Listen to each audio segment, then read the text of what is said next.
Right. Let's post some tweets.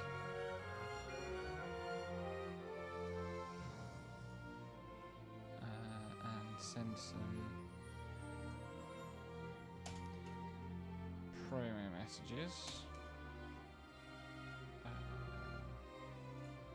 That's Mandals.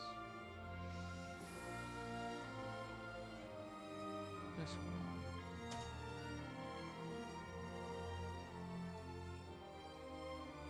One, two.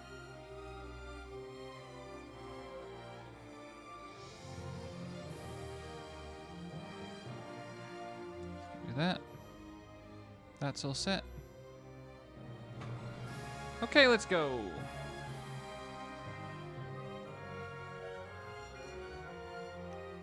I may or may not be conceding the point on the argument about snakeskins. I haven't exhaustively tested, but I tried all the things that I thought of to try. Hello. I'm being explained to Mahjong very poorly. Yes. This is all just to distract from the fact that I have lost the argument about snakeskins. Was I right? I mean, Oh, baby. you know, difficult to prove a negative, but... hi, Doll. Yes, you probably do want some food. I went and I chained up... where are we?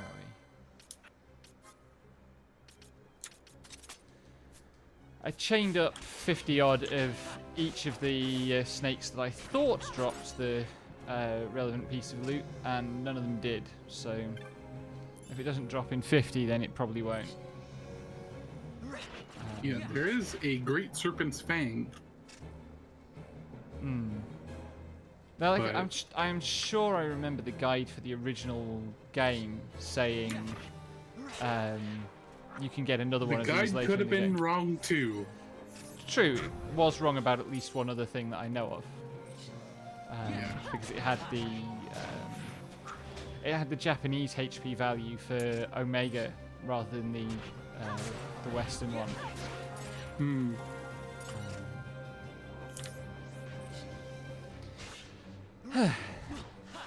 But yes, Mahjong, and like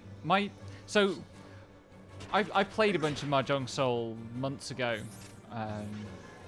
because Ina did a Mahjong Soul stream and I watched it and I was like, oh, I think I know what's going on here, because it's sort Narrator of voice. She did not know what was going on here. well, that's the thing, like. Also, hi doll. Yeah, Mahjong is sort of like Gin Rummy, which is a card game. But also, what I found when I started actually playing it was that if you approach it like it is Gin Rummy, you will do all the wrong things. I don't know how to play Jinrami, so Okay. Well, Rummy is easier to explain than Mahjong, so let me start there. Where am I going? But from scratch, like if you explain Rummy first, then it will only make it harder to explain Mahjong. Let me do it. I want to see if I can do it. I've been practicing. So Rummy is like you're dealt 7 cards from a standard deck. You have to make sets of 3 that are either runs of 3 consecutive numbers from the same suit or 3 of the same number card. And the goal, flushes, yeah. And the goal is to like empty your hand basically. You start with 7 cards, so you also have to place at least 1 card on an existing set. So you can put down a 4 or a 5, or even if you're lucky, a 7. But you can also place single cards on 3s that have already been placed down. And that's like the way to finish the game. And in Mahjong, you're also like working to assemble 3s. And you can also like Pon and Ron and Chi are Chi, ways is of, to basically stealing other people's discards. yeah, or in some cases placing onto other people's 3s. I think that's Khan. Is that? It's not placing onto other people's 3s. There are Placing onto moves your where own 3s. there are moves where you can place onto other people's 3s. I think, but they're obviously rare. No, or if they are, they're not in Ricci, which is the relevant variant. Yeah. And We don't even fucking talk about American Mahjong. Let's not. Americans ruin everything like usual. Yeah. Also, So the big difference with Mahjong is that you need to meet specific conditions to finish, which are called Yaku. Yaku. Yeah. And strategically, Mahjong is actually much more about getting Yaku than it is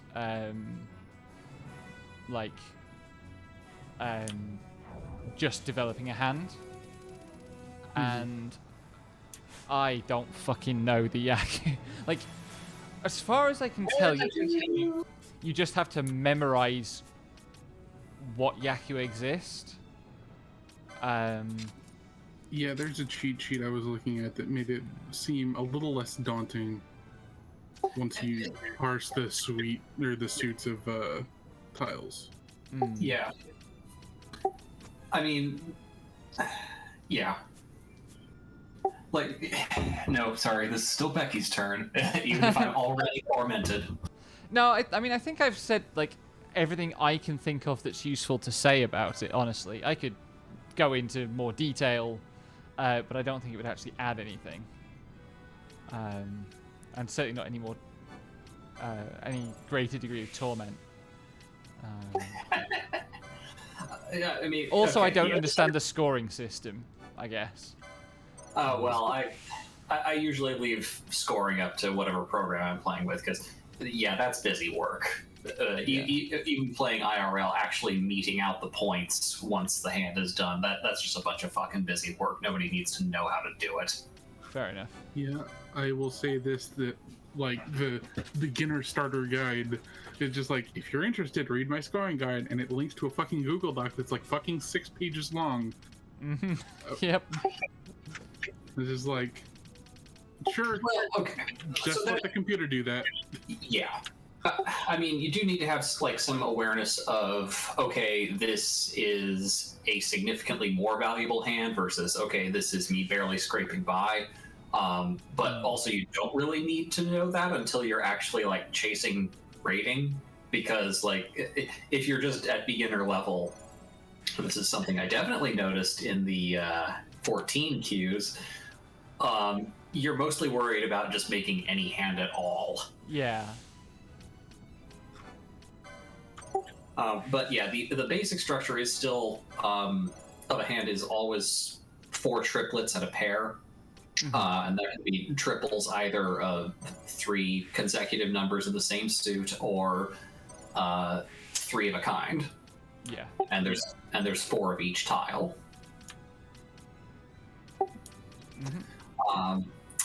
And then the most basic hand configurations you get are either you do this without stealing any discards, in which case you have a closed hand you can call Ricci, and just doing that counts as a Yaku on its own. Or if you get a triplet of any dragon tiles, or either the current round wind or your current seat wind, that counts as a Yaku as well. And if you have either of those at that point, the rest of your hand can be fuck off whatever, and you can still go out. Yeah, I never got beyond I hope I get the right wind tiles or some dragons. Yeah. That said, opening a hand is usually an iffy decision.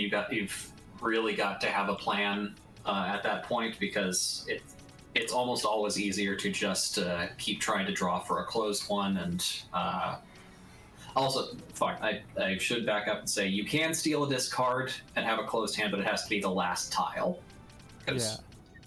obviously you've got 13 tiles in hand at all times. The 14th is whatever you've drawn or stolen as a discard for your 4 threes and a pair. Mm-hmm. And then when you get the other important thing is Dora. Is that the like shiny tiles, the like special tiles that are worth extra points? The Dora means 3 things. First, the first thing that happens before you deal is you stack 10 tiles in the center of the table. That's the 5 that are face down, the 5 that are face up. Mm-hmm. And then the ones on top are the Dora indicators, and okay, so 14 does this fuckily because literally every other way to actually play Ricci will do it the normal way, which is the Dora indicators indicate that the next tile from the one they actually are is a Dora, and that's worth points but is not a Yaku on its own. In 14, they actually have the tiles in the center shown as the actual Dora, which is fucked. Mm-hmm. Initially, you start with just 1 Dora visible. Anytime somebody makes a con or calls a con, a 4 of a kind, the next Dora is flipped over and added to the list. Under those, you've got 5 extra Dora indicators. Those are the Akadora. If you go out with a closed hand, then you get to use the Akadora under the active Dora. If you have an open hand, meaning if you ever called Pung or Chi, then the Akadora don't matter.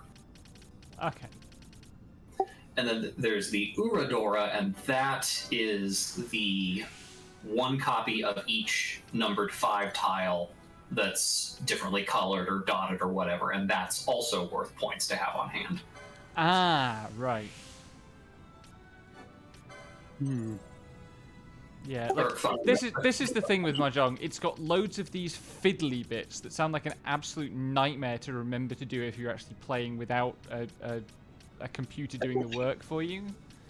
Yeah, but the thing is that once you actually translate that, like most of what I just said is, okay, this affects your scoring, and what it means in practice is, okay, if I can make a hand that's got the tiles in the center, that's better than not having them. Yeah. Mm-hmm. The other and should also explain Furiten, because that's the fucking noob trap. And I have to yeah. explain it every time. Yeah, Furitin I completely didn't grasp. Furiten. So whenever you discard a tile, well, to back up, let's say you've got a hand that's ready to go out. You've got, 4 triplets and a pair. Or 4 triplets and a loose tile, and you're looking for that pair.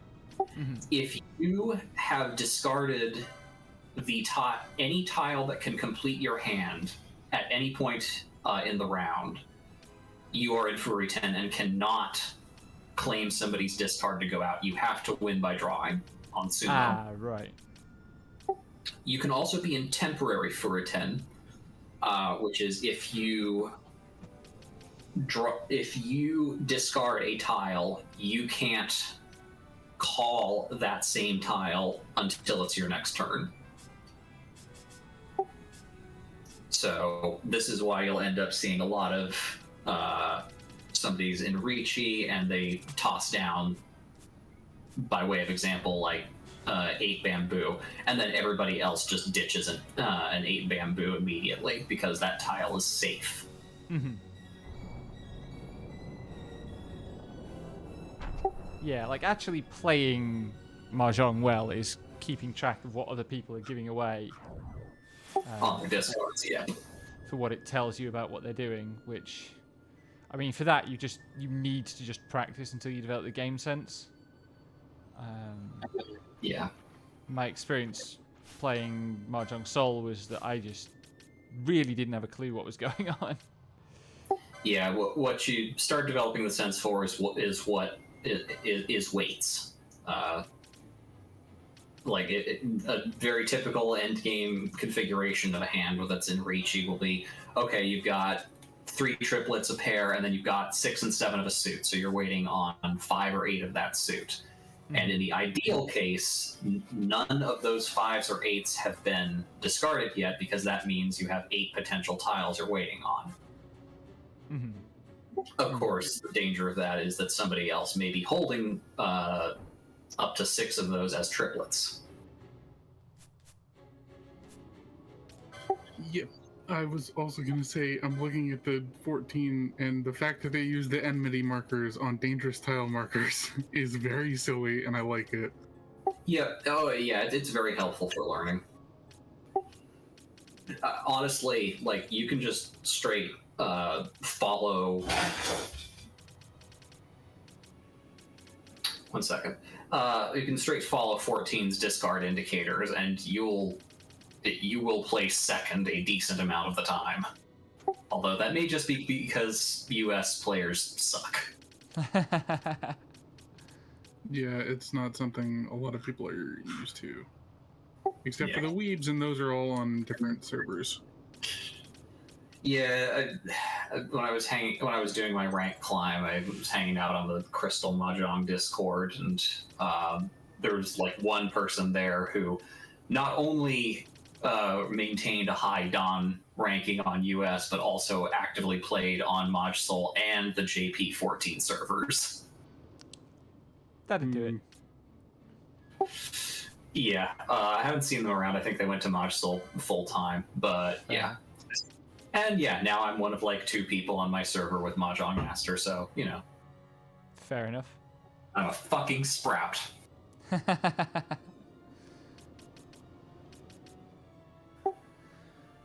Oh, why doesn't Penello's combination get any of the fucking defensive buffs?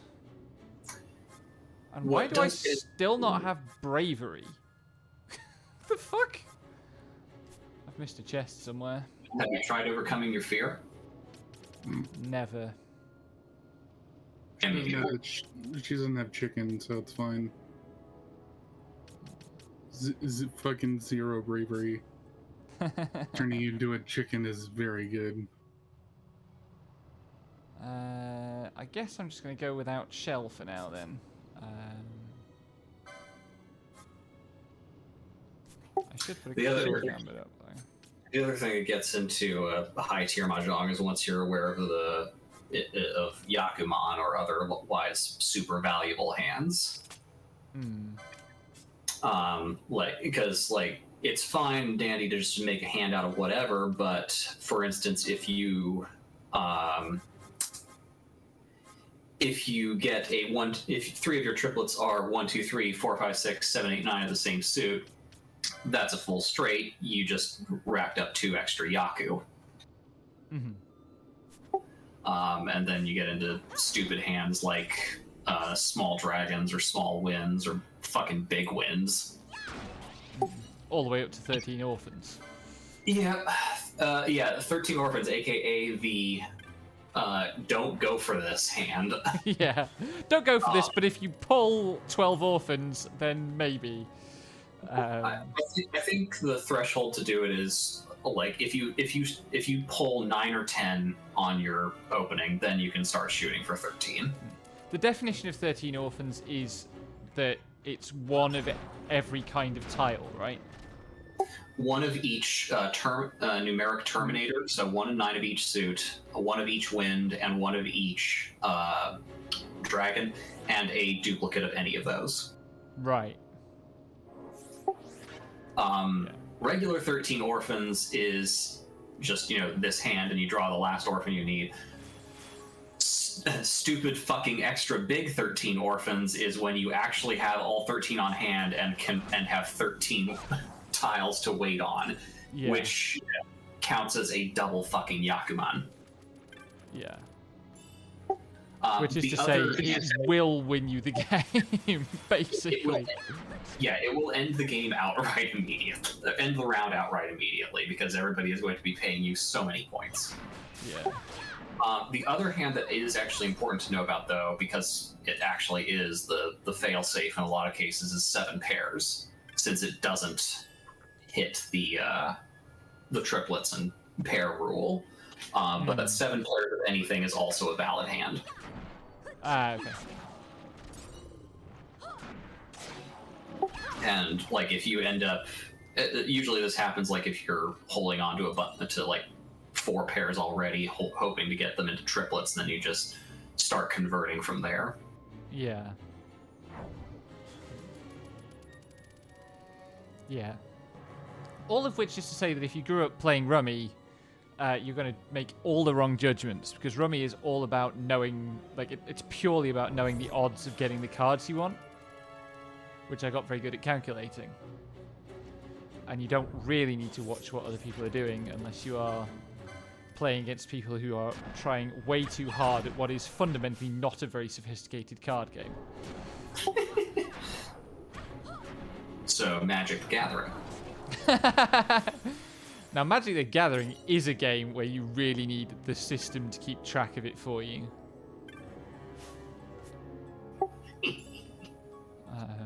Because holy crap, there are too many possible interactions there.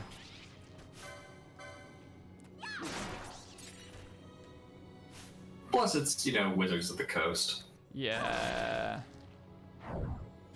Wizards of the... remember how we queer-baited our 2 foremost female characters as dating each other for, like, a year of books? Yeah, we were just going to quietly and badly retcon that in the worst way. Mm-hmm.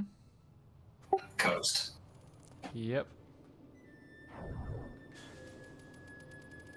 And also all the, like, labor exploitation and protecting harassers and stuff.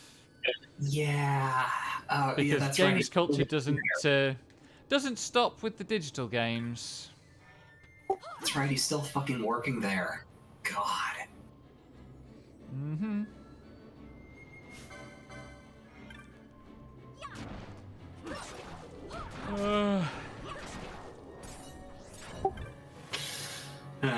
Such is life. I spent so much fucking money on that game. God, yeah, I miss when the worst news coming out was just, oh, hey, your favorite TCG maker is going under because it turns out their assistant or their CFO was embezzling for years. Oh, God. And directly led to them losing profitable licenses and laying people off because they couldn't afford it because of how much he embezzled. That's a familiar Good story. Lord. Which company was that? That was Decipher. What did they make? Way back in the fucking day, they made Star Wars and Star Trek and Lord of the Rings. Ah! And then, you know, once those licenses fell through, because for some, well, okay, in fairness, Star Wars probably fell through because of other reasons, namely George Lucas being an investor in Hasbro. Hmm. And because Decipher literally went to Lucasfilm when their license was expiring in 2001, saying, "Look, we are willing. We love our players for this game so much. We are willing to pay you more than we can actually make back selling packs for it to keep the license." And Lucasfilm went, "Yeah, but what if we had Wizards of the Coast invent a new Star Wars card game that won't be compatible with yours at all and will quietly be killed like a year later?" That sounds extremely... well... When was this happening? Like 2001. That sounds extremely turn of the century Lucasfilm. Yeah. And then what if we have Hasbro invent like 12 more Star Wars collectible games over the next 2 decades that will almost all be equally unsuccessful? Mm-hmm. The new Jedi Order approach to Star Wars spin-offs. Yeah. Fuck that shit. But on the flip side, it did give us the first examples of TCGs being turned over to the community for full-time stewardship, which is now working out fucking great for Netrunner. It's fair. Like the Star Wars CCG Players Committee got control literally Hey, Cozy. Hi there. Literally 20 years ago now. And they've been like making new cards more or less since. Like they can't print anything, and they can't use official iconography from the films, but they're able to print out slips that turn your physical cards into new gameplay distinct ones. And they were eventually able to work something out where they're apparently like able to use fan art and fan cosplay for new nice. elements. That's really good. Yeah. So like they don't like they can't actually say. Well, this and like I don't. It's really weird the terms of their license because like basically there's something about they can't use any words that weren't any proper names that weren't printed on the original run of the card game. So like they can't name characters like Ray or Kylo Ren or whatever. Right, but they can like use cosplay and give them like more nondescript names, like Sith Heir or whatever. But then there's also weird shit like, oh well, there was this one fucking card who, for some nondescript guy who was named Galen Merrick in the original run, and Starkiller's name is Galen, so we can call his card Galen. It's fucking bizarre, and it's fucking Disney being Disney, but it's amazing that they get to do it. And like they still run World's Championships and have a reasonably healthy online community. The only problem is, of course, all the cards have long since been bought up. A couple of years ago, in fact, the Players Committee basically undertook an initiative to buy out all the remaining product online, including from the one store that had significant quantities, and basically just tried to get it all under one roof. Yeah.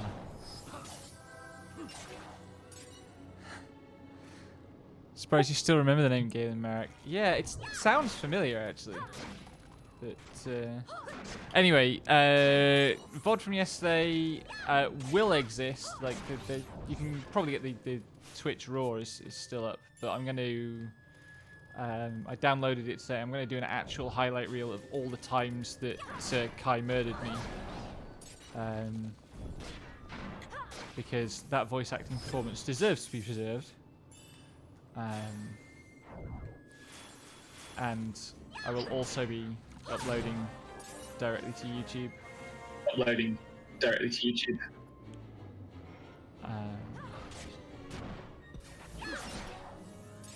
Oh, is this the thing where I'm going to get...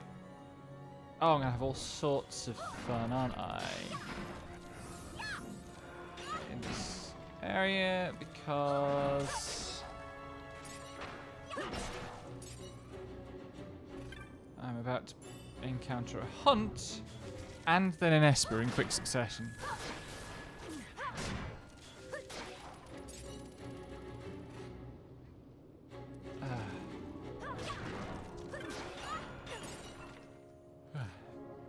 But yesterday's stream was immense fun, and I am on the lookout for more recommendations for dating sims to voice act.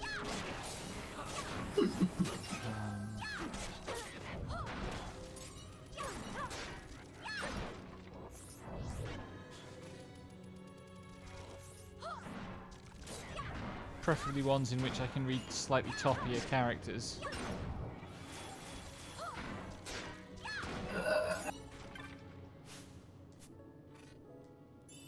No, it doesn't count. I won't bring it up.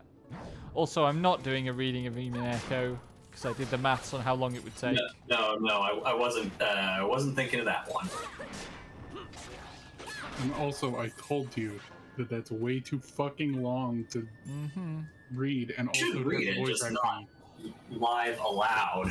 Yeah, it's the allowed part that was going to cause the problems.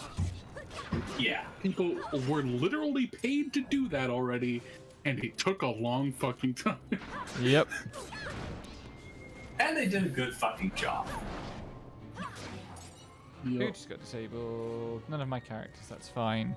Favorite Force Unleashed thing is when they put Galen in Soul Calibur 4, came up with 4 Force Unleashed, they didn't have any name for him, so he's just The Apprentice. God. That's an unfortunate choice of phrase. Oh, here we go. I don't have the enemy flying gambit, I bet. Gotta get that telekinesis out. I do at least have telekinesis. I might not have it on Bash. Let's see. Bash might be useless here. I think my favorite Force Unleashed related thing is that George Lucas literally prevented them from using any other name than the one he gave them, which was Star Killer. Like they had him in a meeting and he was like, "Yeah, Star Killer," and everyone else looked at him like he was joking, and he clearly wasn't. I mean, it's a Star Wars ass name. I mean, it is the most Star Wars ass name because it was Luke's original name. Yep. Like, it doesn't make it any better. Say what you like about George Lucas, and people have said some things about George Lucas on this Twitch channel before. Unfortunately, Tara isn't here to feel called out by that, but the memory lives on. What I'll say about George Lucas is that while he may have technically been the driving creative force, he wasn't the force that made Star Wars good. That was Marcia. But, I mean, he knew... And Carrie Fisher. Yeah. He knew, and he's always known all along exactly what he was making. Yeah. Way better than most people have ever understood that franchise. It's dumb, but and it's supposed to be dumb, silly adventure. But also, people like Marcia and Carrie Fisher having, the ability to override him made it actually watchable. I don't know if we all saw that tweet going around a while back of somebody finding out that Carrie Fisher rewrote the scene in Empire where Lando gets choked, because originally that wasn't what happened. Wait, really? I hadn't heard that one. Yes, somebody found a copy of the script with Carrie Fisher's annotations on it, and it's basically like the stage direction literally includes Lando looks at this broad like she's crazy, and it's all scribbled out, and instead Carrie Fisher's written in, oh yeah, Chewbacca just fucking chokes him here. God. Like, no wonder that scene's good. Didn't she improv some of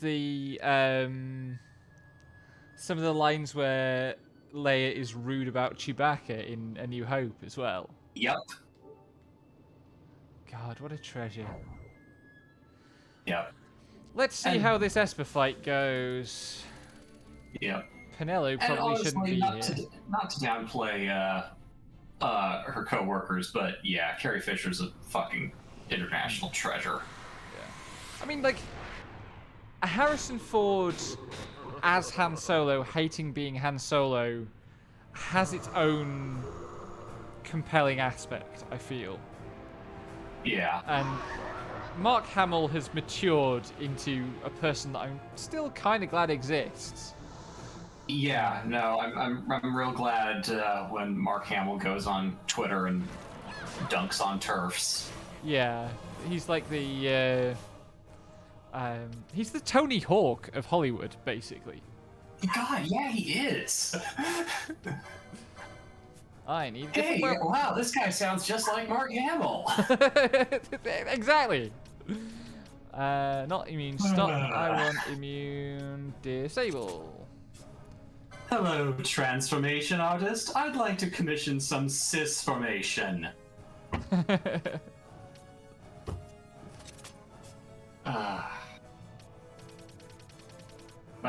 He seems like a good sort. Also, all the stories about how he had no idea how much drugs and sex that the rest of the cast were up to on Star Wars.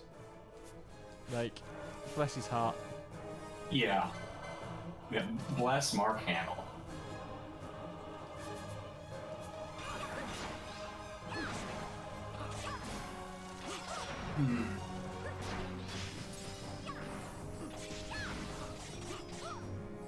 Here's the thing where this boss is supposed to be basically immune to damage, and fundamentally isn't if you can do enough damage.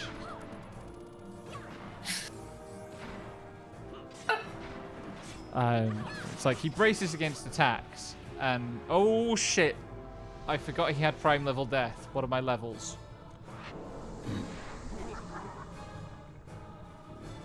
What are my levels? Right, so... yeah, 40, 60, and 59. Well.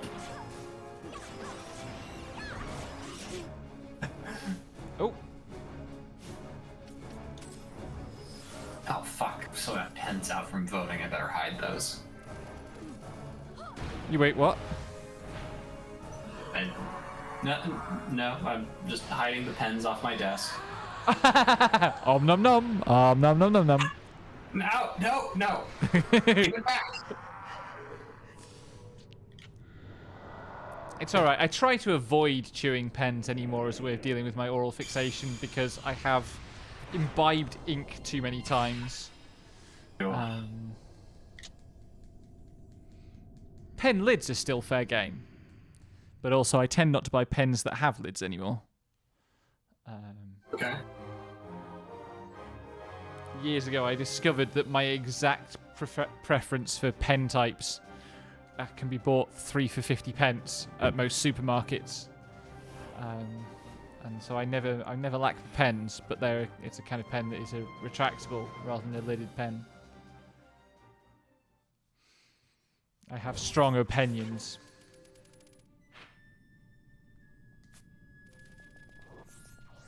Ooh. Ooh.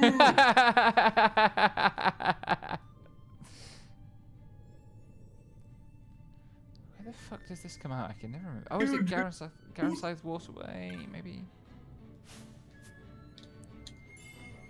I was pleased with that one. Come up with on the fly.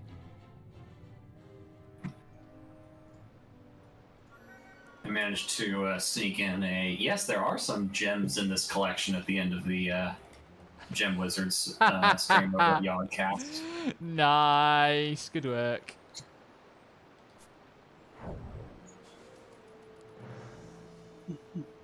That's the fucking Garam Scythe candle. What's it doing here?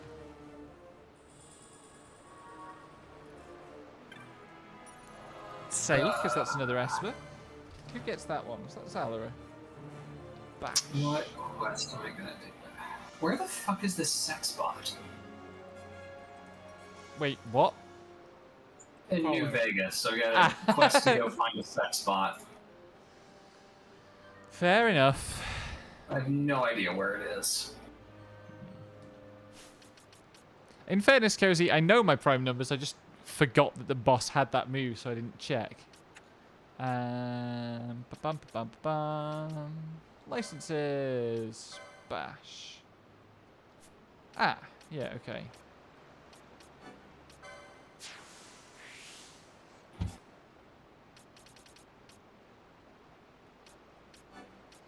For Ether Law 3 today in licenses I hope I never have use for. If I'm depending on ethers for anything in this game, I'm doing something wrong.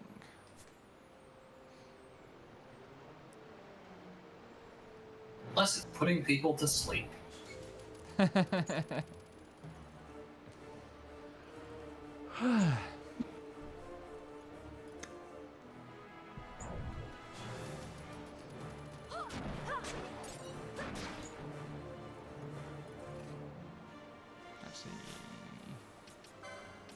What I should have Penelo equipped with is double XP, because she's 20 levels behind the rest of my party. Yeah, it would probably help.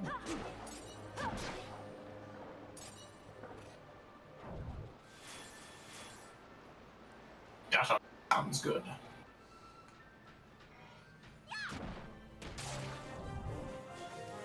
She immediately levels up. Wait, now her level's prime again. You're not fighting anything else with level prime death, so it's fine. Yeah. Yeah, everything else that has level relative stuff is levels that are multiples of. This is the wrong way. Also, that's a loud New Vegas. It happens. Right.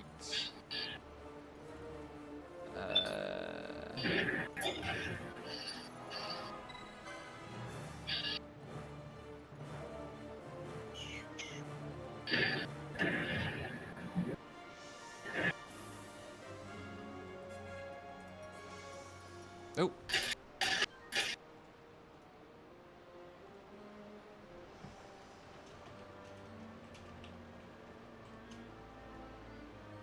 When you see another BugTuber posting, hey, BugTubers, raise your hands. Gotta raise a hand. You have hands? It's news. I've got hands. I don't have fingers. I've got hands. They are off screen at the moment. 1 second. Where's my thing? Look, on the ends of my arms, those are hands.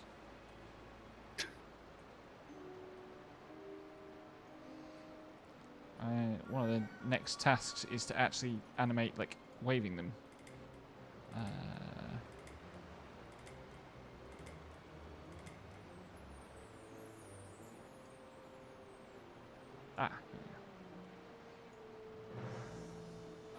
Now I have to get myself back in place.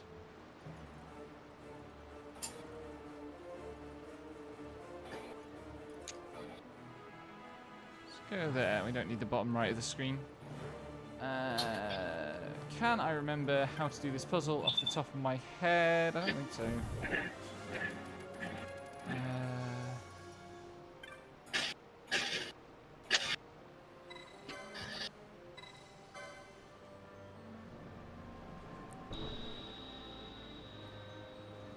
That one made a noise. I think I need the noises.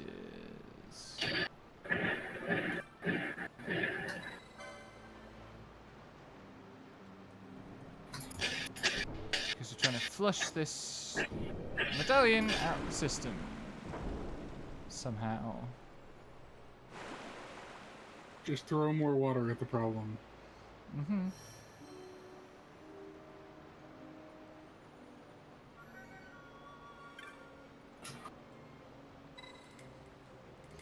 Actually, before I do this, let me reset it because I know where the clue is and the clue's not far away.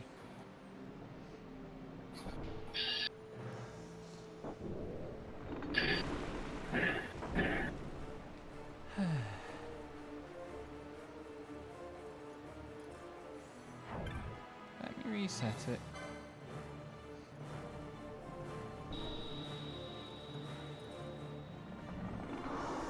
And I can come back and do the puzzle and then go and fight Kuchulain. And probably get extremely destroyed.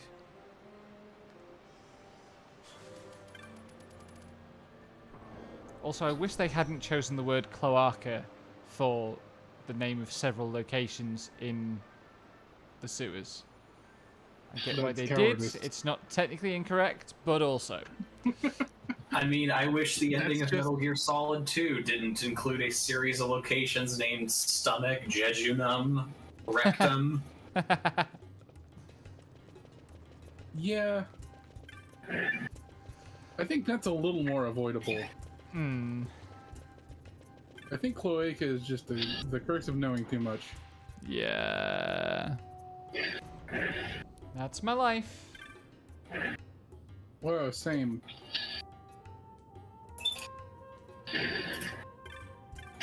What does the letter say?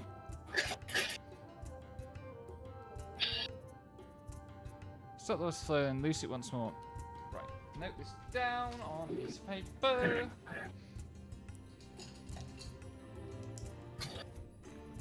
E-S-E-E-S-W-S-E. I was woken this morning by a knock on my window because one of my neighbours... So, we've had problems with the front door of our building for ages. And finally managed to get someone from the management company to come around and sort it last week. And they've sort of sorted it. But part of what they've done sorting it has invalidated some of the older access fobs. And my poor neighbour was completely locked out.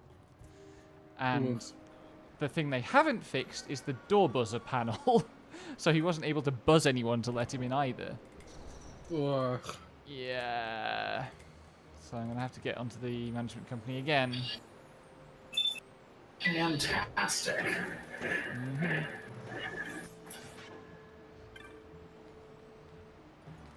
Is it east, southeast, east, southwest, southeast? I think this one is west.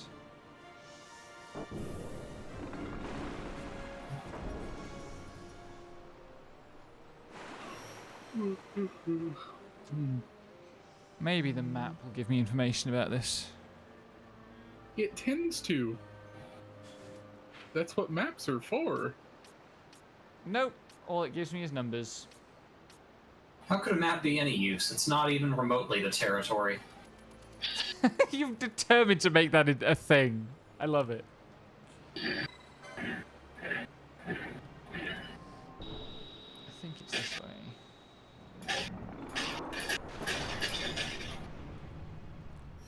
I can't even remember I which do what one. I can.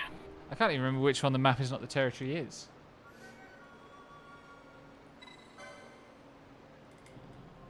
I mean, I picked it up from Borhe, but I don't think he's the originator. Ah. Okay, yeah, that makes sense. It would be Borges. Also, I pronounce his name wrong all the time. Also, Becky, the map doesn't have numbers, but it is fucking aligned with the compass directions. It's true, actually. And all of these things, all of these things are pointing in it's, some sort of south of the east-west directions. It's Alfred Krasitsky. Ah. That's not a name that means anything to me, except that it sounds like somebody who'd write something like the map is not the territory.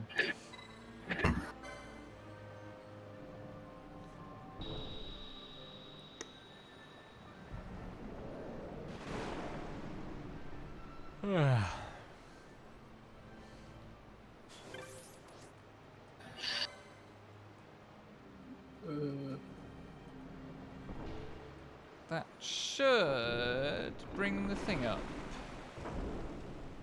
I hope.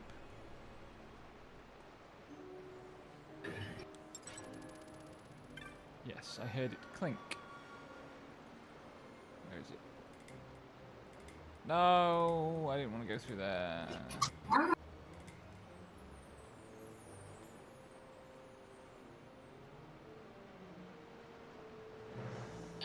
Oh, there it is. I think they've moved that. I think it used to spawn in a different location.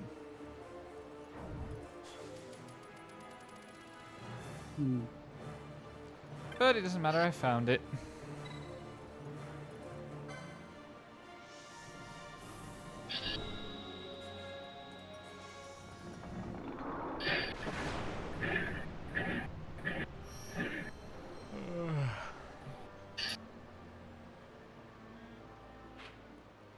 Right.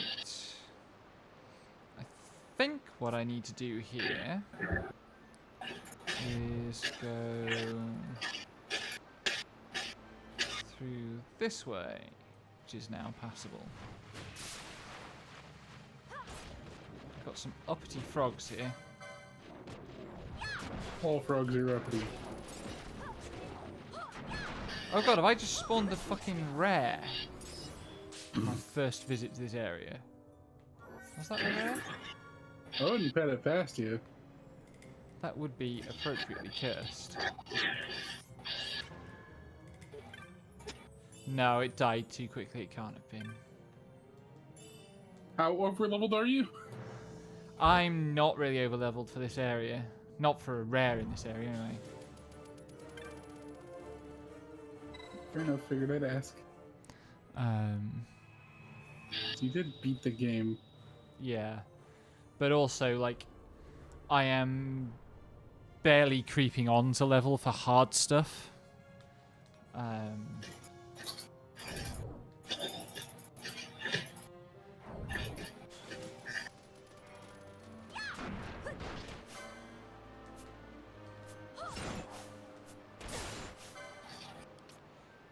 That's right, it's not a rare, it's just awkward to get them for the bestiary.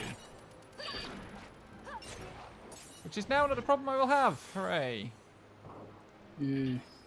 I love how they managed to make the sewage water here look significantly more gross than the rest of the sewers. Like, mostly the sewers look fine.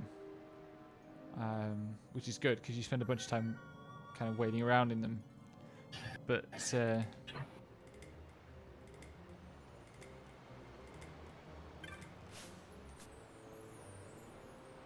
where Cuchulainn is actually sleeping,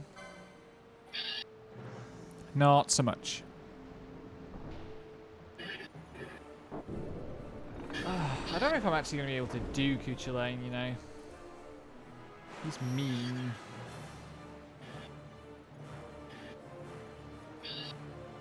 We shall have to see.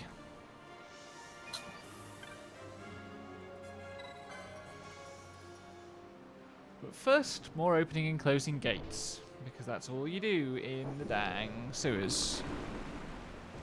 Yep, that tracks. That's what sewers are for. Gate puzzles.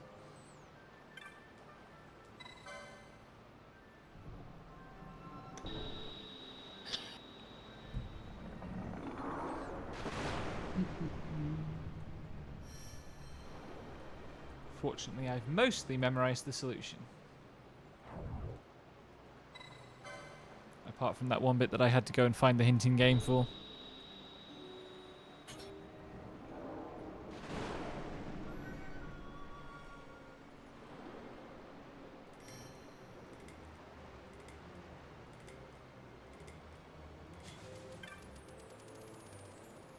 Oh dear.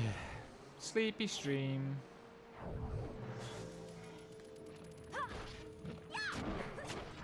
It's fine. I got to bed at like 4:30 in the end yesterday. Which is better than I did last time. I did a midnight onwards reading of a VN route.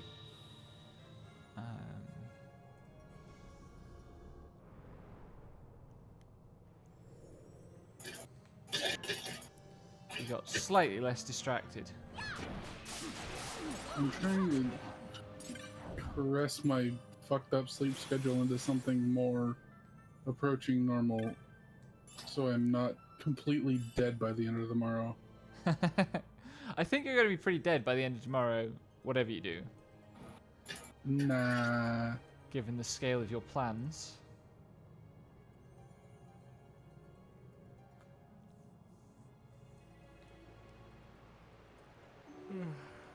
Honestly, the two games I'm worried about are in the first half of the day, so it's fine. That's Sonic 1 and... Sonic 3D Blast. yeah. I don't think I've ever beaten that game, and I might just nix it if I fuck up. But also, the director's cut has saves, Yes. so Yeah, I think Sonic 1 is the toughest proposition there, because it's so easy to... like, just game over in Labyrinth Zone. Labyrinth Zone's not that bad. Scrap Brain Zone's gonna fucking destroy me though. You reckon? Okay. Scrap Brain Zone is like the land of jank, and Sonic 1 is the game of jank instantly killing you. This is true. Like, I got to Scrap Brain Zone plenty of times over the years, and it killed me. Fair. Labyrinth With Zone was the the one, like, when I was, like, really seriously trying to get good at that game, Labyrinth was where I had the most struggles. Yeah. Did I just save, or did I only, like, touch the crystal? I only got to Sonic 1 after I'd already gotten fairly good at Sonic 2. Mm. So my familiarity with like what the game wanted out of me was solid. Fair. Starlight Zone is cool. Yeah. Excellent music. Yeah. Honestly, the whole game's got excellent music. It's just that Starlight Zone is the least stressful out of all the cool zone music. Zish, shut the fuck up! There's nothing to bark at! Squeaky, squeak, squeaky. Hi, Zeus. It's Friendly Boy. Look at him. He's so smiley. He is gonna fuck me up.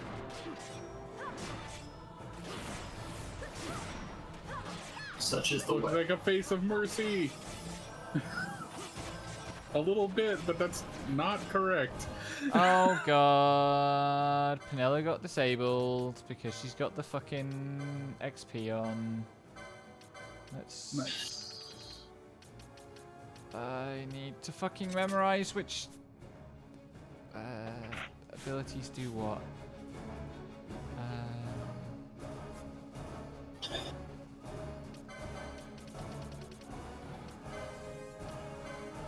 I knew there was something I was forgetting set-it-wise. Mm-hmm.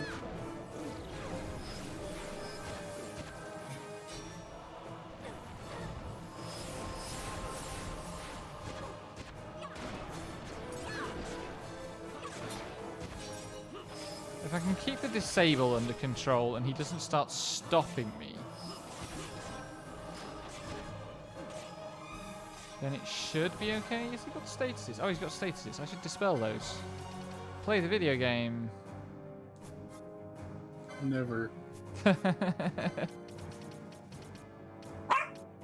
Squeak! Oh, that's right. He has invert. That's the fun part. Zeus, you're literally not even looking at whatever the fuck you think you're barking at. Chill. Ow. What a dingus. Do you have a rise? You do have a rise. Why don't you have an Arise Gambit? Yeah, there was something I was getting set up.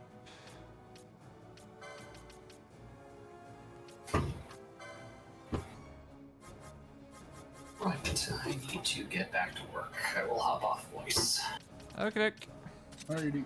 have good work. I hope it is not intolerable. It usually is. Thanks. I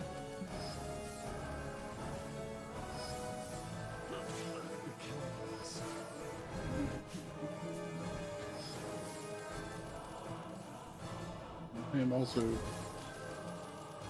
They put out a Picross that is just Genesis slash Master System. Genesis and Master System editions, and it has the music from the games, from the stuff that you're making images of. And they like unlocked like yesterday, day before yesterday. Nice.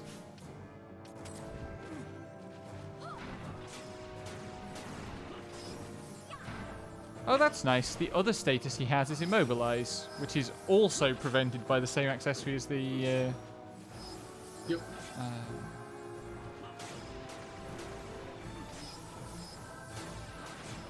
But also, we're into the phase of the fight where he just doesn't take very much damage anymore.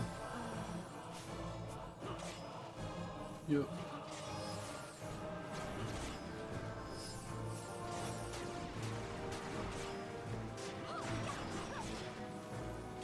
Okay, looks like I'm gonna get away with this. This fight Good is luck to see so it. dicey. Hey, Congratulations. who gets Kuchulain? Vaughn, for some reason. I think at some point you just run out of reasons to give Espers to people, and you're just like, fuck it, this gives one thing. I mean, Kuchu is top of the list for Varn in my actual note, so it's probably something important. But this is one of those like new things that I haven't played the game enough to have like properly learned. Let me play it another dozen times, and I'll be able to tell you off the top of my head.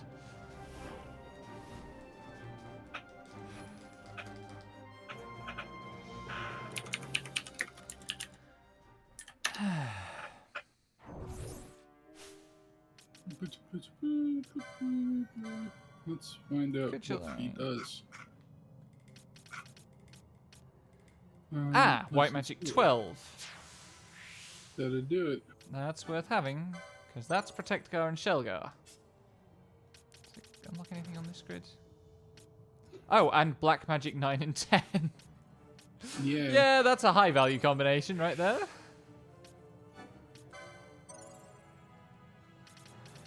Which Esper is that? Zeramus. Who gets Zeramus? Varn also gets Zeramus.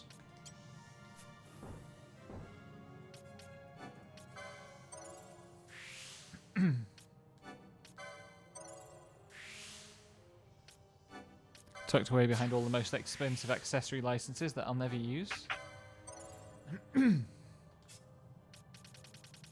Yep. Shemhazai, is that Zeramus? Yeah. Okay.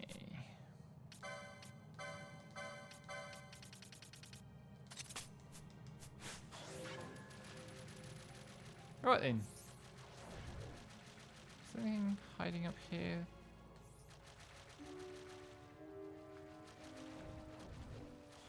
I thought I just saw a glint of light. But I guess not.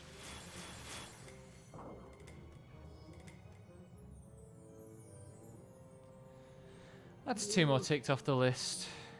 What do I want to go and do now?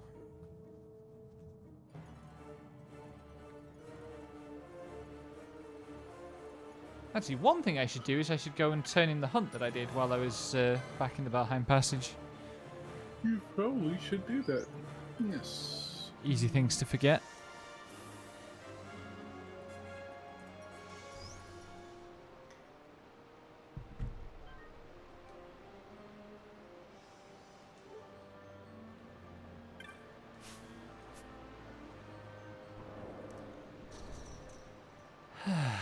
And I suppose it is time to go and start helping the Garif with their problems. If you have to.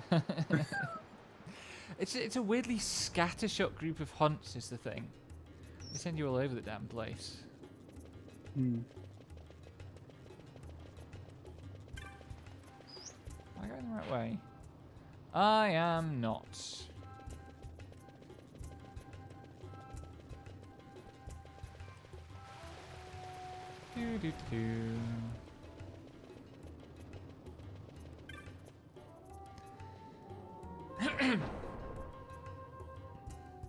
God, it's already been an hour. I really like this game. Mm-hmm. And also, we've been talking bullshit. Time flies. Mm-hmm.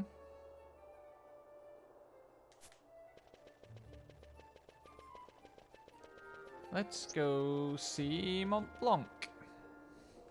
Honestly, I'm still chuckling at the thought of dragging you into fucking Apex if none of people show up for... Because I know that it will be fine, because you're not going to be as bad as Rosemi. Holy shit. Like, I can't remember if I said this in Discord, but like, I don't know if like all the Halo I've been playing is going to have helped my Apex at all, but the Apex has helped my Halo. I don't think you said that. Yeah, like,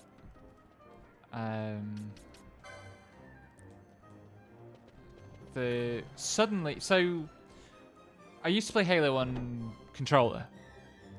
Obviously, because it was on like console. Mostly I was playing it on console, and I stayed on controller when I switched to Master Chief Collection.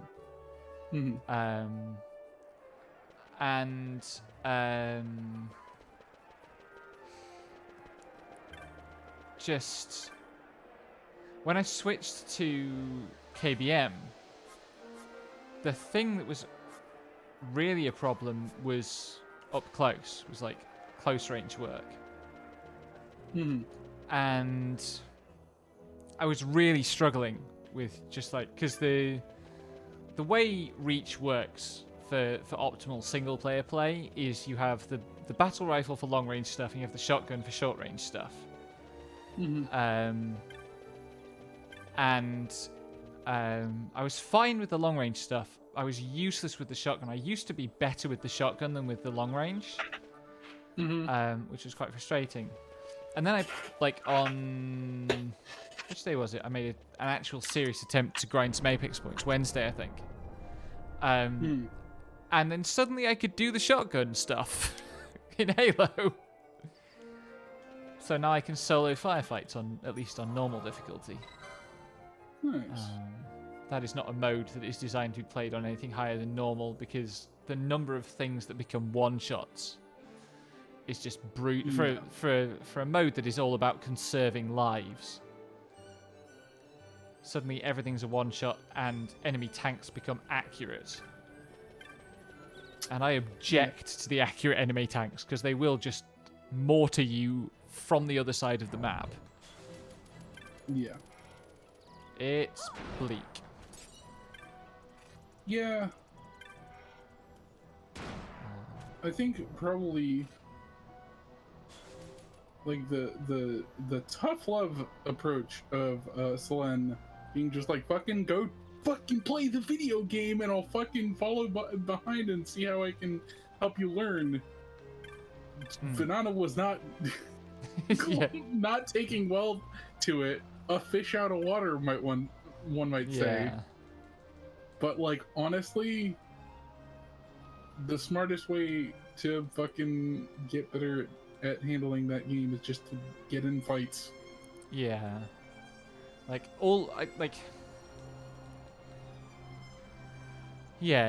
Game sense is the big thing very clearly with Apex. And I can click on heads, but the game sense I haven't got at all yet. And that means that every time I see an enemy, I'm frantic. Whereas something I'm very conscious of, having Reach as the contrast, which is a game I know really well, is that I can just run up on a brute or an elite, and I will know exactly what they're going to do, and so I'll just take them out. Yeah, that's definitely not true when it comes to other people. And that's part of the reason why I'm so interested in Apex is because I don't have that multiplayer game sense at all. Yeah. And Apex is like approachable-ish. I played MCC on PC. It's all right. Don't try and play Cross Atlantic. Yeah. Transatlantic didn't work, unfortunately, which is a shame because I would love to play Firefight particularly. It's such a good co-op mode. But you do have to have someone you can play with regularly. So I have to find other UK VTubers to play it with. Yeah, the problem is it handles inputs on the host's I guess the host's computer. That is so wonky. So I had actual input delay on all of my movement. On a shooter. A full second of movement input delay. It was fucking dire. Yeah. Such a shame. Am I going the right way? I'm not going the right way. Never mind. Again? It's little diversions of something serious. But yeah, if you're playing within the States, it's probably fine as long as both of you have not world-ending internet. Yeah.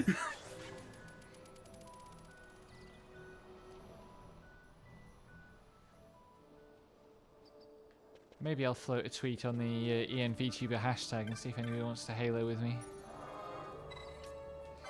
I want to play Wouldn't be a terrible Legendary, idea. but like I don't want to play Legendary on my own because that's miserable. Yeah.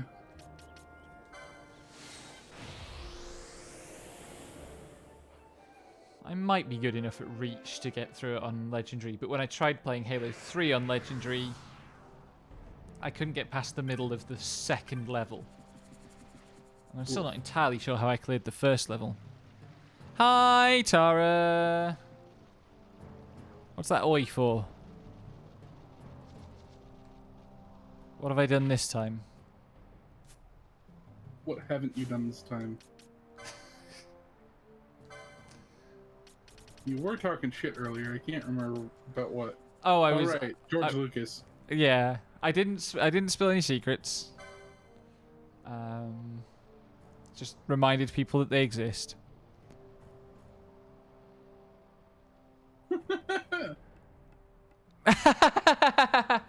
We were specifically talking about in the UK because MCC has some weird transatlantic connectivity issues. Yeah. Where are you? Right, you're there. You're right next to me. I haven't turned that one in yet. There's the Arcades ones.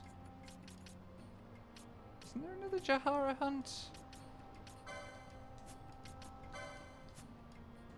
This one. There we go. Also there.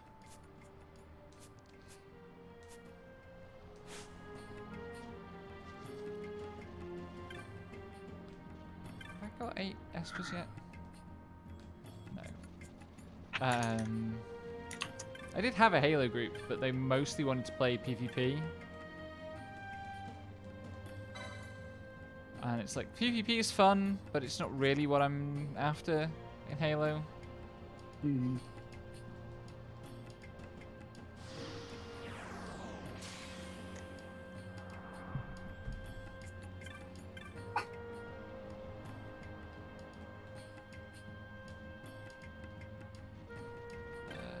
You guy. There we go. Zeus, He's, stop yapping. I get this hunt confused with another one that is a much more of a chore. Mm. There are 2 like Mind Flayer type hunt enemies, and I always think the Garif send you on to the one that's in Giravegan, which doesn't make any sense because they've got no connection to Giravegan at all. But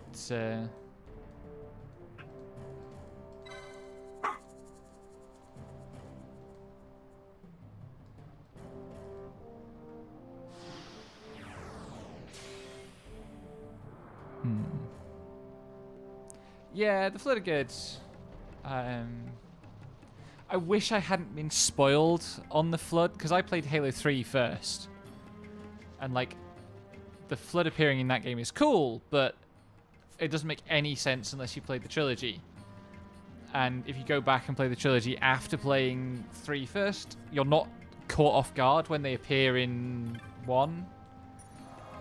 Mm-hmm. But you can tell when you play that level in Halo 1 that it probably was a really cool moment for people who got to experience it kind of in the right order. Mm-hmm. As someone who experienced it in the right order, yeah. Just a shame about it then immediately leading into the library level, which is probably the worst thing the Halo team ever designed. My favorite experience of the fucking library level is in the MCC. You have to swap between the game that the mode that makes the game look decent and the one that has arrows pointed on the floor so you know where the fuck to go. Yeah, yeah, that too. Fucking wild, that. Yeah.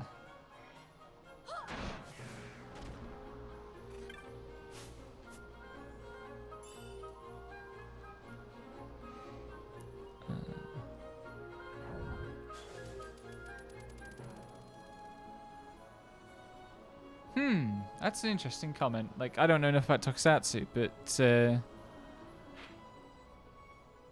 guess I can kind of see it.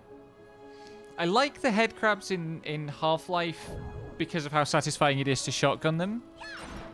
But the floods, like, I just like hive organisms. Surprise, surprise. And the flood have some good kind of gribbly bits.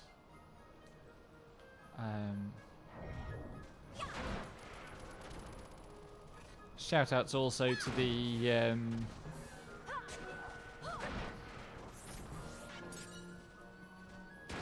the specific set piece that they do a couple of times, but the one I can remember is in Halo 3, where you open a door and it's just full of flood infection forms, and they all simultaneously leap at you and explode on your shield.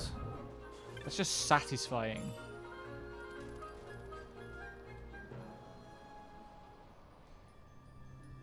Right, there's a hunt in here that I need to do down there, I think.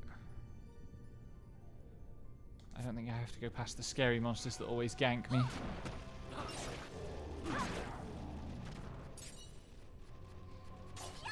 Maybe I will stream some Halo on Monday.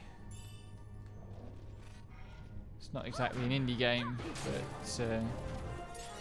the last few indie games I've picked for my Monday slot have not really turned out well.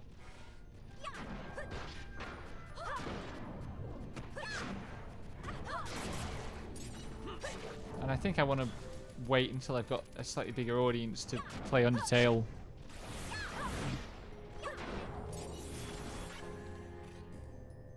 Do a try not to cry challenge.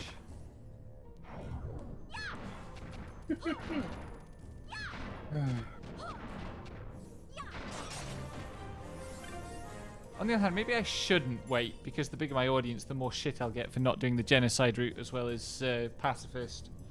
And I'm definitely not doing genocide route, because there's no way I'm ever going to beat Sans, let's be real.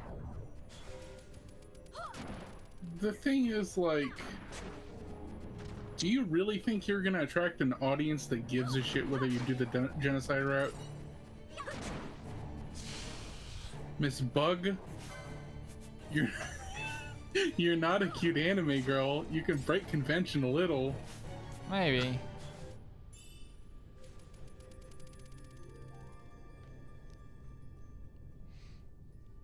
I feel like some gamer will pop up at some point and be like, why aren't you killing everything?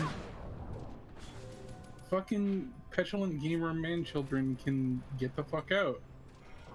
If only they would. That's the thing, you have the power to build the audience you want, and they don't have to be in it. Yeah. And I don't think they would stick around very long. That's true. Maybe I'm just being paranoid. There's a little bit of, like, optimistic pessimism. Yeah. What if I attract an audience but it's full of arseholes?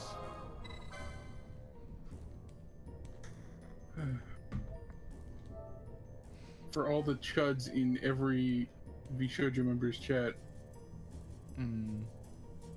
like, they kind of attracted by being Vebe or Zen. Yeah. I still can't fucking believe Vebe was on the BBC. I can't believe she's only fucking 22. I actually can. Like, if you'd asked me to guess her age, I would have placed her at about that. But the thing about her, like, specifically the story she said about, like, how she had to take time out from university because of a health issue, just ran, like, everything about her fell into place for me in that moment. It's like, I know so many students who've been through that, and honestly, becoming a VTuber is probably a better option for most of them than going back to their studies.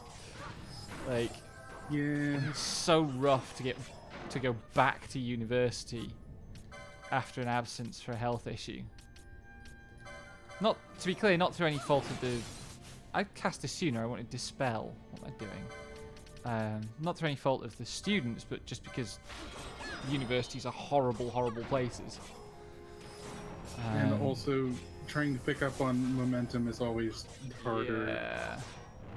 Like, no matter what the process is, just that's going to be a pain. Yeah. Inevitably, I'm curious about what she was studying.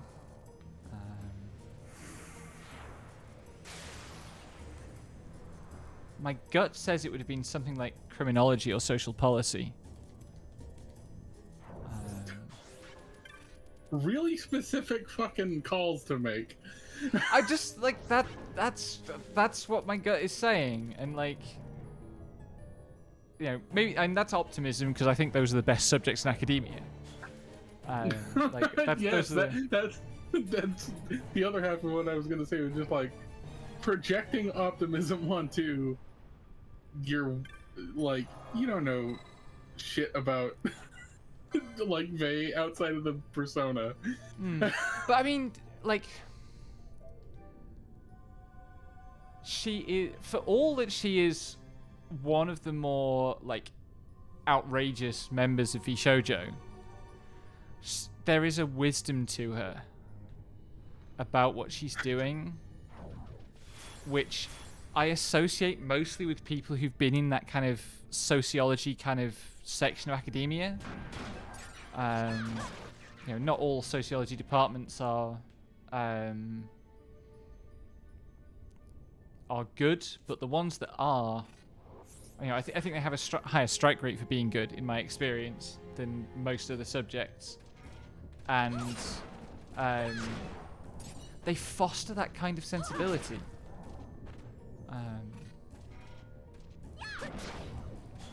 Sociologists are the last academics I have any time for. Kind of.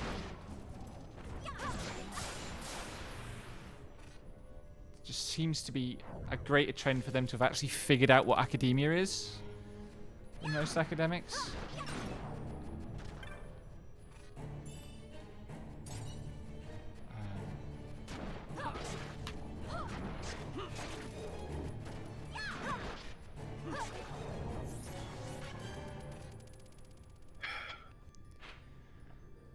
But I would love to know.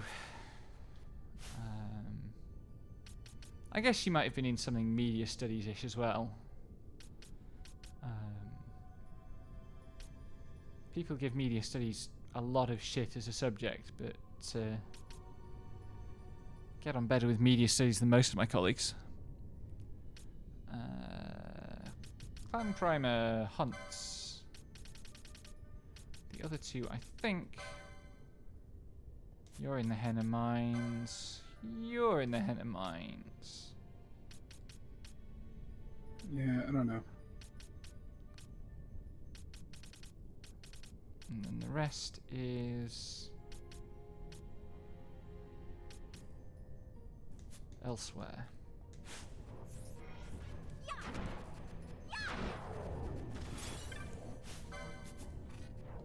Oh, come on.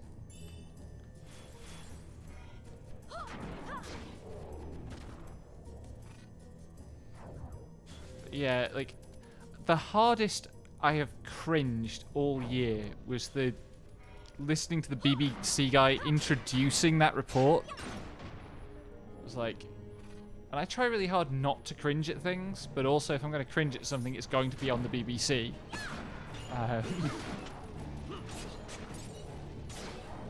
Yeah. And I literally couldn't look at the screen as he was going through the introduction. I was like, this is awful. Everything about this I hate. I don't want it to end.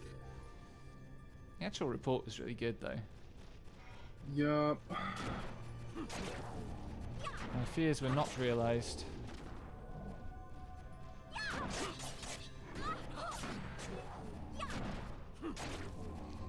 The fucking teleport mechanic, where like they won't take damage until they've fully teleported in, means that even if they teleport in while you've got a character who's mid-combo,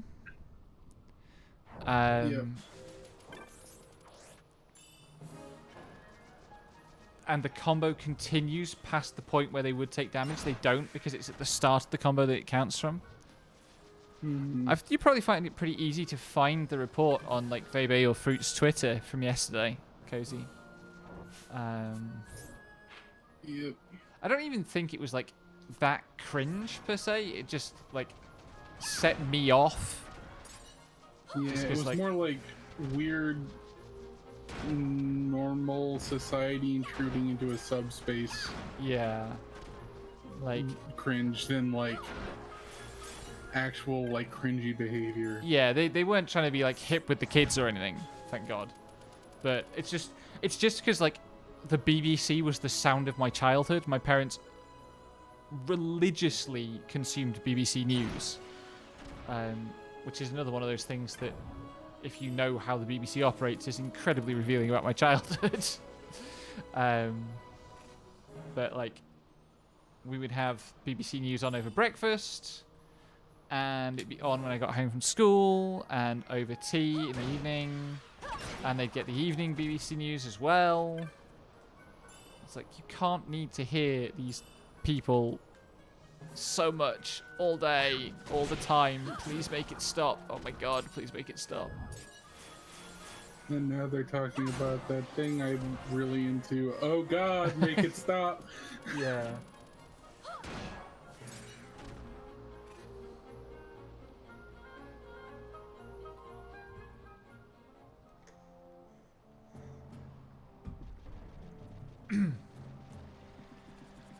Right, which hunt was that?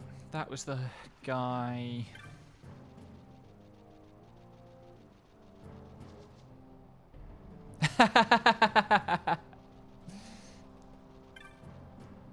I don't mind if it feels like it's written by an alien. Like, that wouldn't be so bad. It's when it feels like it's written by somebody who's trying. And still fucks it up. Just like, Yeah. it's the uncanny valley of intention. They're just like, it's trying to be respectful, but it clearly just doesn't land. Yeah. Uh, Is it you? Maybe it's you. Yes, it's you.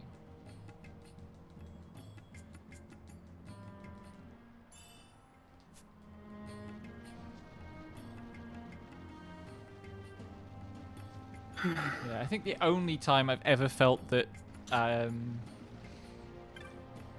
something on the BBC that was about video games wasn't that problem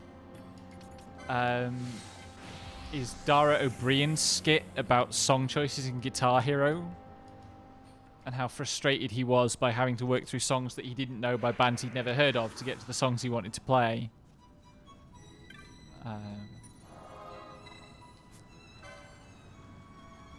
Like, even then, yep. like, I played enough Guitar Hero hardcore enough that I just learned to like the songs, and I actually discovered a bunch of bands I like from that. yeah, but it's not exactly nice for a party game Yeah. idea. Well, I didn't have any friends, so I didn't have parties to play the party games at, so I just had to play them like they were video games. That's not true at all. Like, Guitar Hero is about the only party game that I did, in fact, play at parties. I mean, hell, you played it enough to know what you were doing. I got pretty good at Guitar Hero at one point. Never like YouTube yeah. quality, but like Guitar Hero 2 and of course Rocks the 80s, I did 5-star everything in. Where the fuck am I going?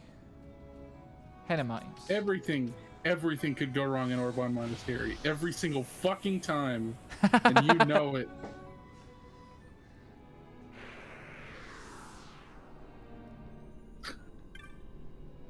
Sorry, I've had to take that a few times in the last couple months. And it's always full of fucking idiots. Fun, fun, fun.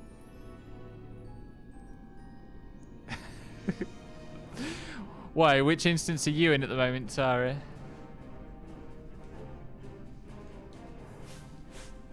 What the fuck am I supposed to do with this fucking...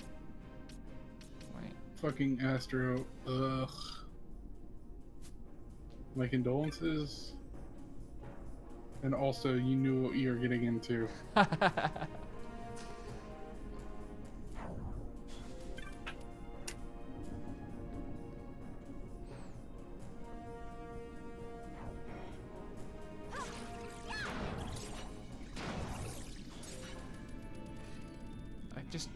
I can feel the encroaching of FF14 into my awareness. Just constantly. How do I open this fucking door? Is there a switch over here? Yes.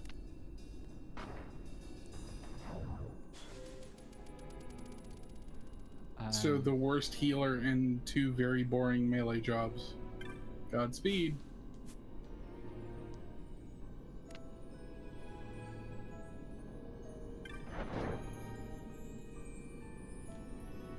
What?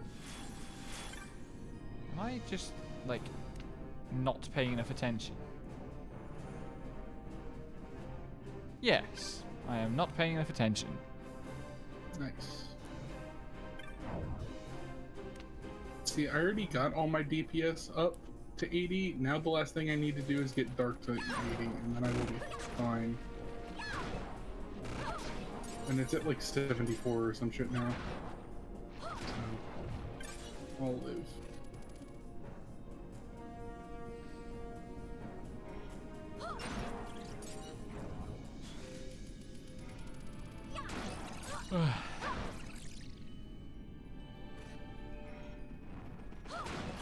There's my mark.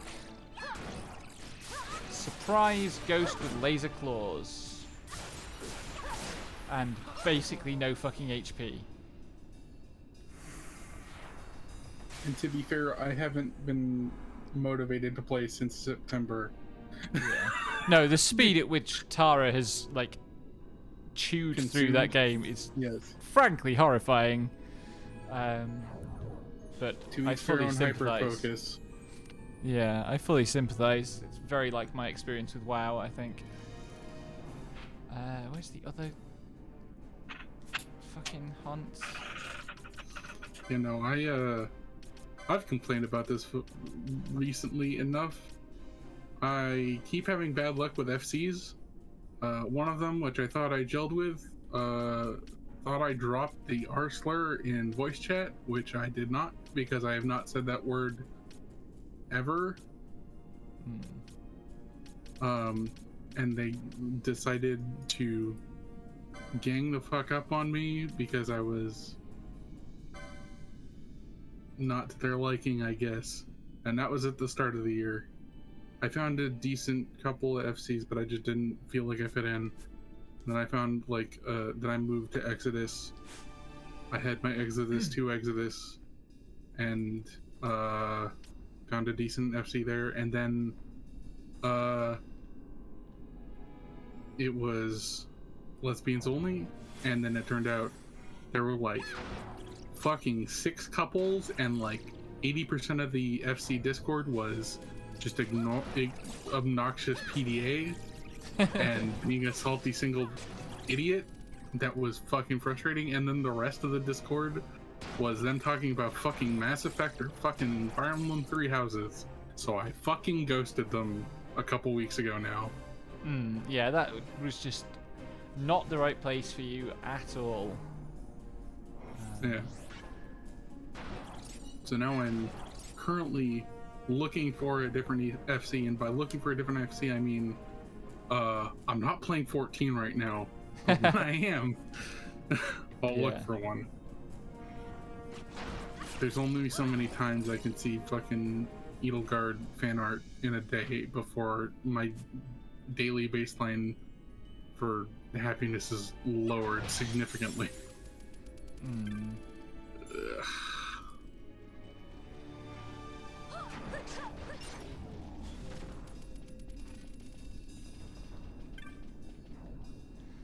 Fire Emblem writing.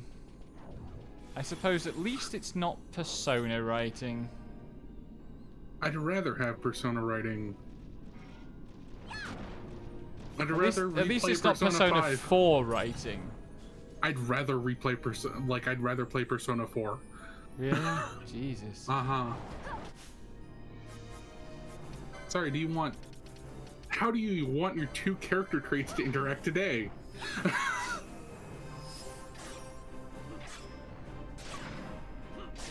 Yeah. Yeah, one of the people in that FC was like, oh yeah, I'm starting on my 4th 3 houses run. I'm going to go Crimson Flower again. Because I've only ever played the one route where you go with Edelgard and side with Edelgard and fight the church. It's just like, I wouldn't even have been so mad if they were just like, oh yeah, I'm starting on my 4th route and I'm actually playing different routes every time. It's just like, fucking go outside, touch grass, and play another game. Please, God. I should probably keep quiet about how many times I've played this then that doesn't even have choice of routes. But I've played a lot of games before, but you have also played other things. yeah. Like, your life does not revolve around playing fucking 14 Star Wars The Old Republic and 3 Houses for the 4th time. And this game is better than Three Houses. I can say confidently, even though I've never played Three Houses at all. And haven't touched a Fire Emblem game since Awakening? Was that the GameCube one? No, it wasn't. Awakening was a 3DS one. Path of Radiance. Yeah. And Radiant Dawn was the Wii sequel. Yeah. Yes, allegedly the good one. That's what they all say. Allegedly good. I just know that I didn't understand that it had permadeath. And I got my healer killed. Like, in the second battle that he was in. Yeah. And that game does not give you another healer for a while. Yep, that sounds about right.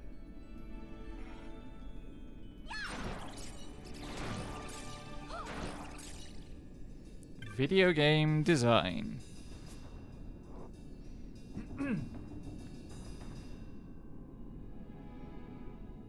Did I remember? Whoops. Good.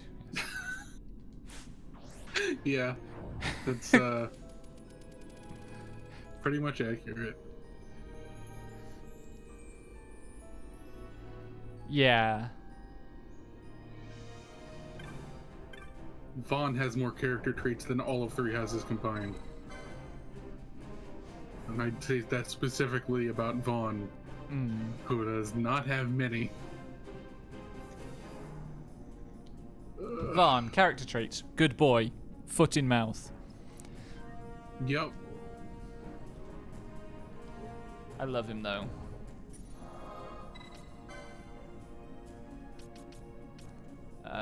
Chihara. That's where I'm going.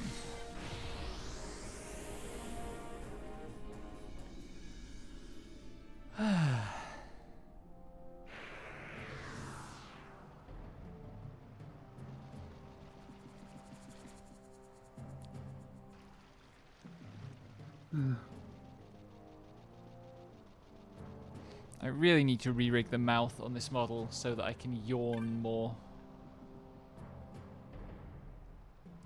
But that would require reckoning with the fact that if I really want to do a good job of animating a dragonfly jaw, those things are fucking weird. I mean, I don't mind looking at them.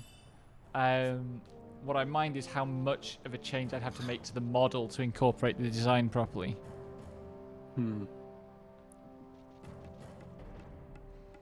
Yeah, like Vaughn definitely grows in significant ways.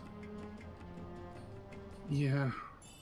Like the thing that like really sealed it for me was one of our friends wrote about their time with, I think it was the Golden Eagles. It was one of them, or like I don't even remember which one. Like there's the Golden Deer, Blue Lions, and Black Eagles? That sounds right. I have more respect for the Harry Potter knockoff houses in that fucking one tabletop one campaign that I watched. Fucking Goat House. They don't actually remember the name of it most of the time. They just shout Goat House. Goat House is valid. Goats are good. Yeah. But yeah, like their time with that thing was basically them wishing that any of the glimpses of character development they saw in like the support conversations ever contributed anything to the main story or played off the main story, which they didn't, despite requiring at some points that you're past the time skip, which would imply the plot can matter to these scenes. Yeah. I mean, that's the price of permadeath design, right? It's like everybody's got to be disposable to the actual playing out of the events. Yep. Unless you significantly reduce the number of characters that can perma-die, which I think there's interesting design to be done there. Like, the Aerith design space is actually underexplored, weirdly. But... Yeah. Yeah, or they could have, like... They could just commit to writing deeper characters and still risk permadeath, and you learn from the people you've managed to keep alive along the way that it matters. But that would be a lot more work and a lot less marketable. Yeah. It's one of the things that interests me about Fuga is, like, that is a game that is completely committed to permadeath, like, conceptually. So they must have written around it. I just wish they hadn't put, like, a swimsuit pack for children in the launch bonus. That's not the launch bonus, that's deluxe. That's the... Sorry, yeah, the deluxe edition. Just big oof. Yeah. God, at some point I need to play Tactics. I need to finish my, like,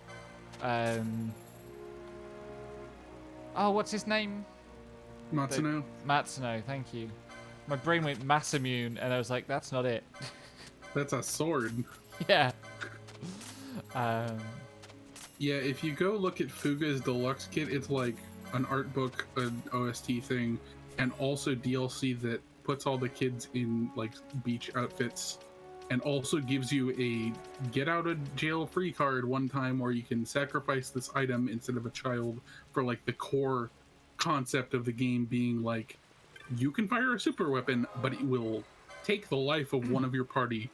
Yeah, it's so weird because I mean, it doesn't strike me as a putting kids in swimsuits game in any other aspect of what it's about.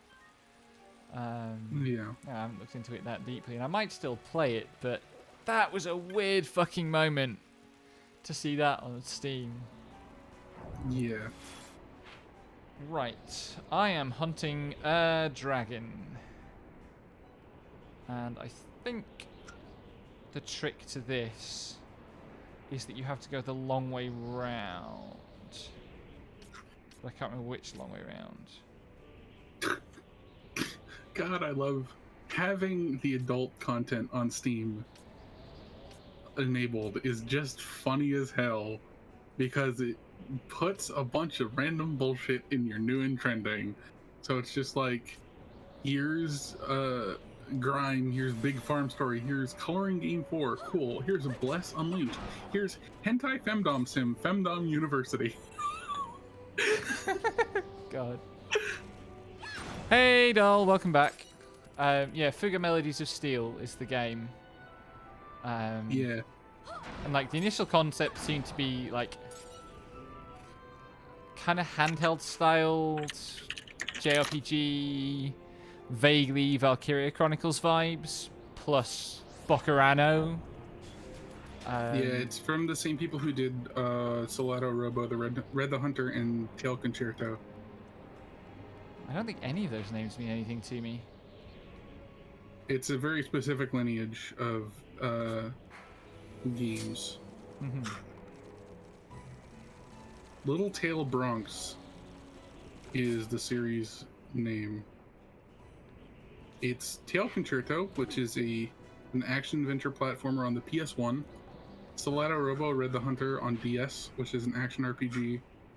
Then there was Little Tale Story, which is a social role-playing game. Free to play, only in Japanese, and then Fuga Melodies with Steel. Oh, Jesus, really? That is a choice. Incredible. That's the power of tagging. Yeah. Fuga, Brute force I tags. think it's a fair game, yeah. Yeah, it is.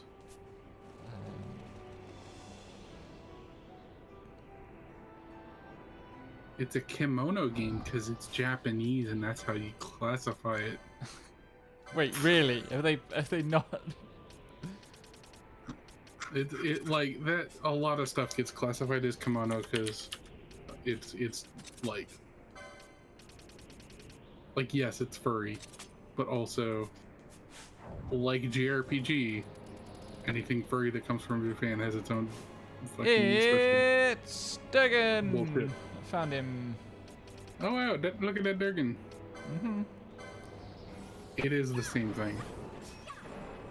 Specifically, yeah. Oh, it's Fafnir. Hmm. I'm not going to try to do the cheese because I can't be bothered trying to remember how to set it up.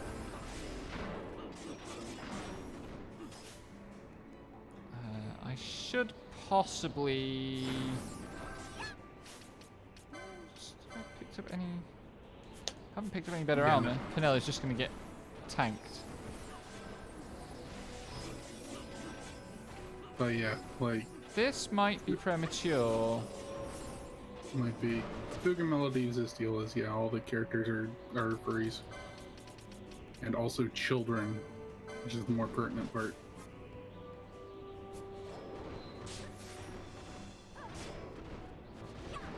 And like it would be fine, but why does the deluxe edition like that? Yeah. The only fucking negative review is why are there swimsuit costumes for literal children? Hmm. I think it's Fuga. Fuga, yes. Yeah. Yeah.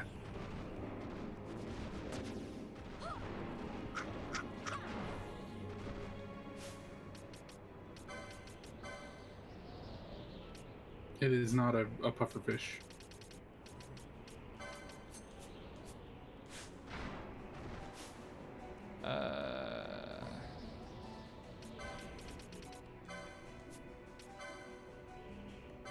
Nice. The red mage flips.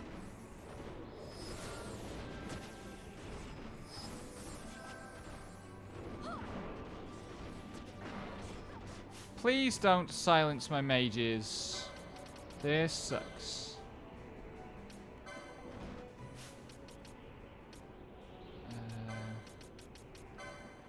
Honestly, I'm still thinking about fucking Iron Mouse reacting to Bond doing predator noises. What a fucking weird niche to inadvertently hit. Yeah. Like, that's a hell of a.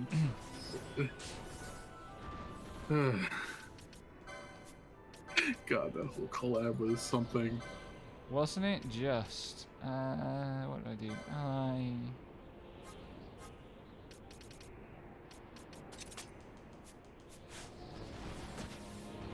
Stop silencing me.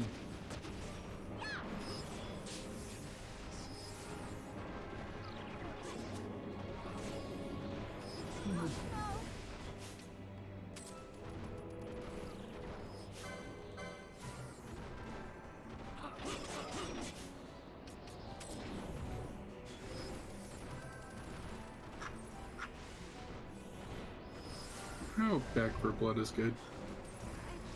I keep wanting to go play Left 4 Dead 2, but then, like, it just feels like just a little too outdated. Okay, Because it I'm is. not ready for this fight. Getting my Goodbye. ass kicked.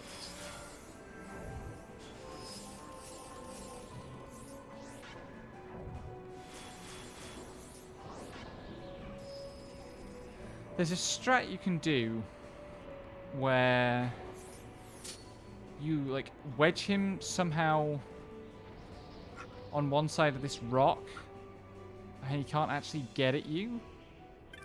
I can't remember how you do it.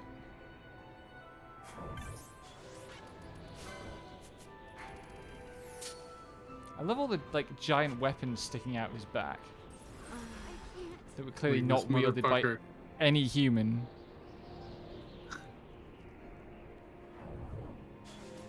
Made very clear that this motherfucker has withstood some shit. Yeah.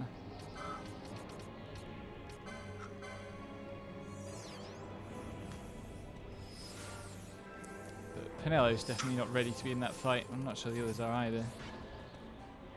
What hunts have I still got to do? I'm glad that the Gurunendo doesn't have bottom teeth.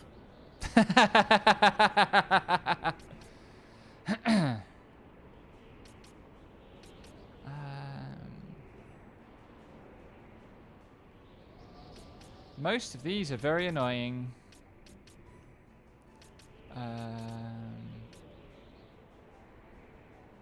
That one's not too bad. Let's go and do the foot race.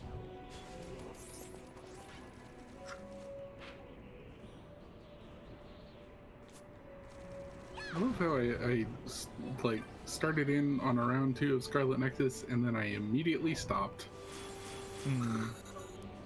That game does not scale well to multiple playthroughs. Certainly not in quick succession, played fairly intensively. Yeah, like even if I skipped all the cutscenes, I'd just be like, There's Nah. so much text. yeah, the game's alright, but like, once.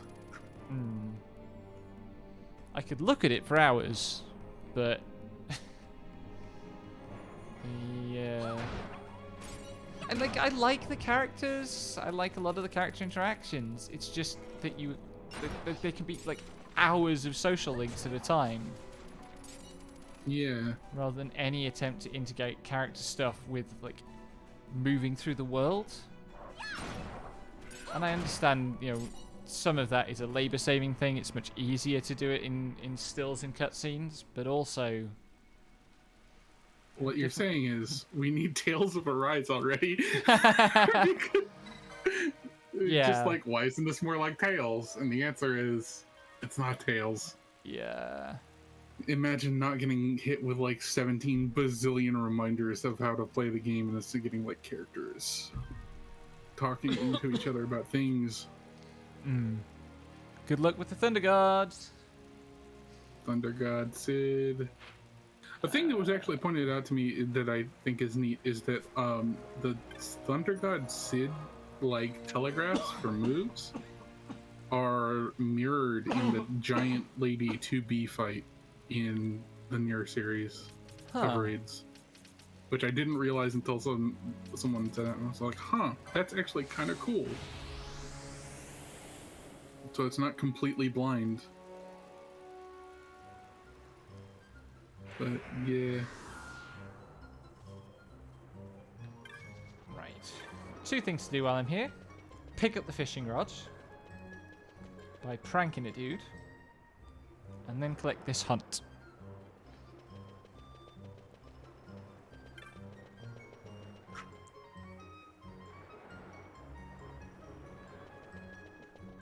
Hey, buddy.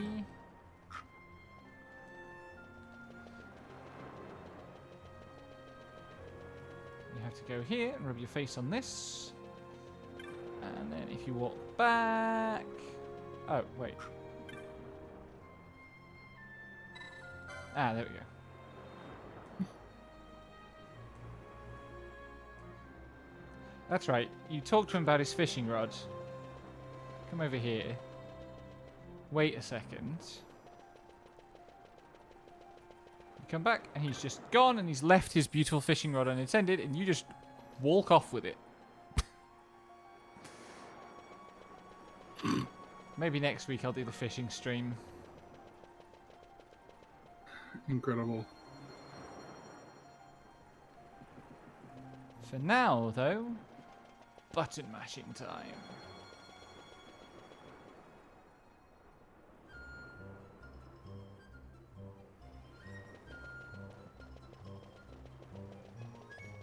Buyer's Guide to Spotting Real and Fake Turquoise. Why am I getting recommended this fucking video, YouTube?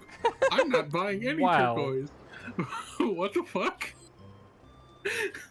This isn't even like a new video. It's from fucking a year ago. Okay.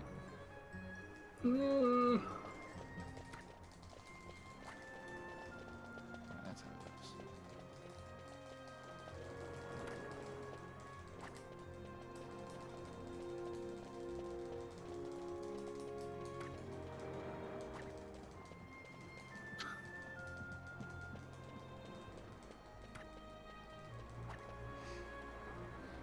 These days I am pretty good at button mashing. Hey, Katsurai. Yeah, like it's kind of like a rowing mechanic basically, where one button is turn left and the other is turn right, and if you press them both, you go straight. But it's the wrong way round, because you press circle to go right, where it feels like that should push you away from the right to me. Hmm.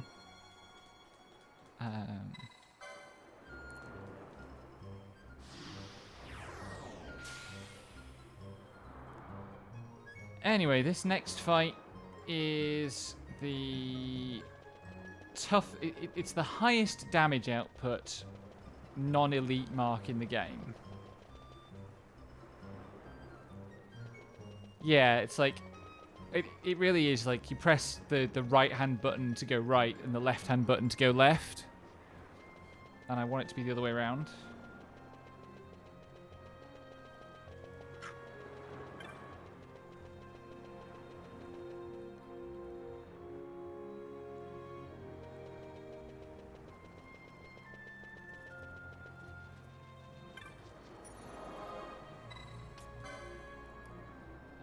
I'm going to the Pharos.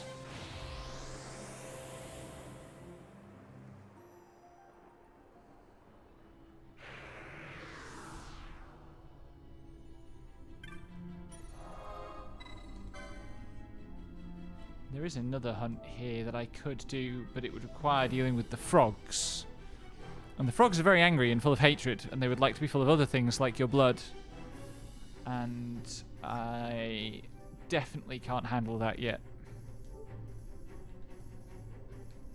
I can, but not in this game. Yeah.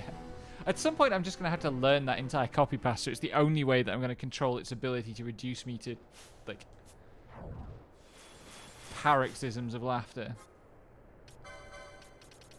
Let's see how quickly Penelo dies. Here. You do need to brace yourself against frogs. Mm-hmm.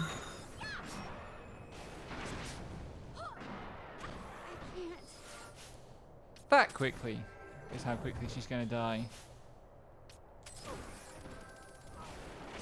Sick her eyes. Mm-hmm.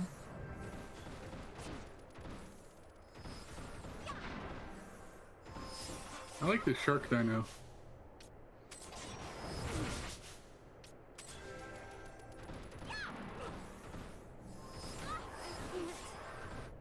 Wait, I know what I should be doing. One moment. Okay, I'm not getting one moment. Run away! Denied.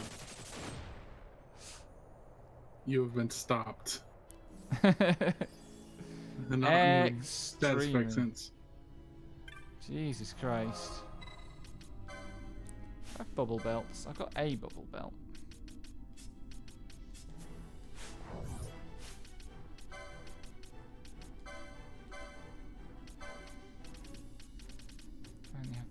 I've got 2 bubble belts. Okay. Not everyone has the license for it. Bash definitely does. Which license is it on? It's not like you're short on LP. Yeah. 17. Okay. Where's accessory 17? Up and to the right. Cool. Thank you. Ba-ba-ba-ba-ba. Sucks. Diesmar bond runs are not terribly common occurrence.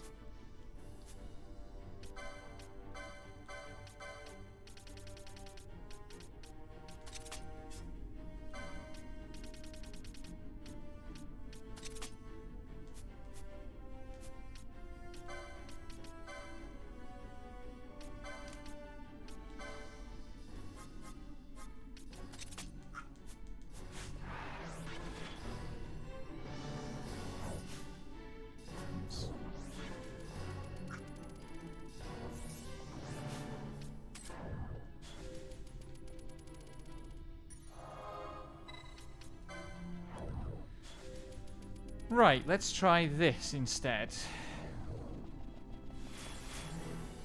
Might pay a price for this because Bash is going to run out of MP, but at least I should be able to survive some attacks.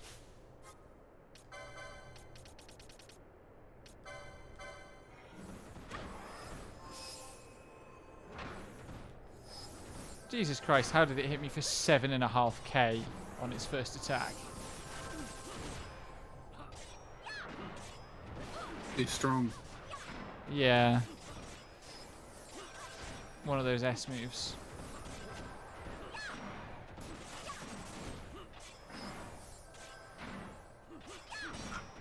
It is like supposed to be the strongest monster in the world. Except that it definitely isn't. It might be the highest straightforward damage output. Also, it just doubled its level, so that's hilarious fun. Growing threat. Brr. Fucking Yasmat has that move. And so does his fucked up dragon, or the Sharkosaur. Yeah, I mean, a lot of the enemies do, but Yasmat having it in particular is... Like, why did this thing need to have twice as much everything? Why don't I have... Oh, I do have Protect Car. Nice.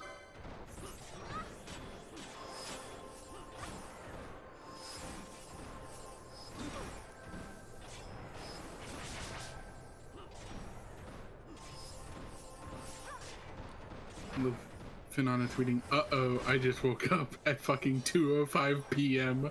Oh, wow.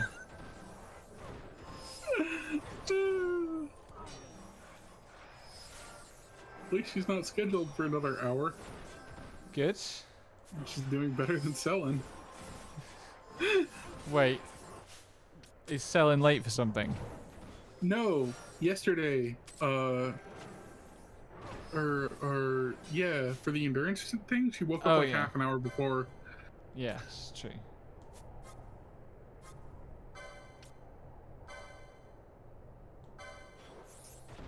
Was that yesterday? That was yesterday. Christ, I have no sense of time. Yep. Huh.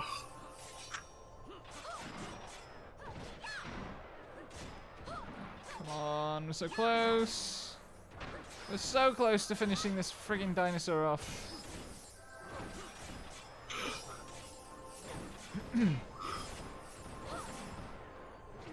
Something cast meteor. We know it works. I could quickening, I suppose. Yep. But I think, touch wood, this is under control. Come on!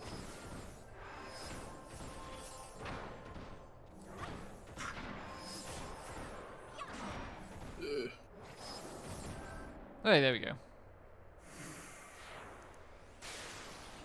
Bonk. Huzzah! Penella, don't you have an Arise Gambit? Oh, she's out of MP. Why isn't she resing anything? Oh. Time to get that ether lore and chug an ether. There's a save crystal right here. There'll be no chugging of ethers on my watch. Why even have them then? I mean, to be honest, like, the number of situations where you need the amount of MP that an ether can provide in conditions where you can't just go to a save point and recover. Or use charge. Yeah, well, you know, charge can fail, whereas an ether can't, and an ether is faster than charge. But it's just so little but MP relative to late game stuff. Yeah. That's what ether equally, lore like- is for. Well, no, it's what high ethers are for. Both. But and high ethers does are ether- affected by ether law, but Yeah, I was gonna say, pretty sure they should be. it is at best, and every little helps. Not you. These three always spawn in slightly slowly, and it always catches me out. No more Well, foot races. There are 100 levels of foot race. I don't think I need to do that. Wow, that's stupid. What's that? The 100 levels of foot race. It's fine. Anyway, folks, I think I'm going to wrap up there. It's been good progress. Next time, 2 hours of fishing. Yeah, Just and me trying to do- tomorrow, Button matching on a PlayStation controller. And yes, tomorrow it's Lexi's birthday party. It's 8 Sonic games in some god-awful number of hours to be streaming for. And maybe also Sonic Racing, if you want to join in that. Please join in that, otherwise Lexi's going to make me play Apex. Oh, calm down. I'm not demanding that we win. It'll just be a way to kill some time. Yeah. Uh, Okay, thanks for the company. Likewise. Monday I'll be back with something, maybe Halo, I don't know. I still haven't decided. But for now, good night. Thank you for the company.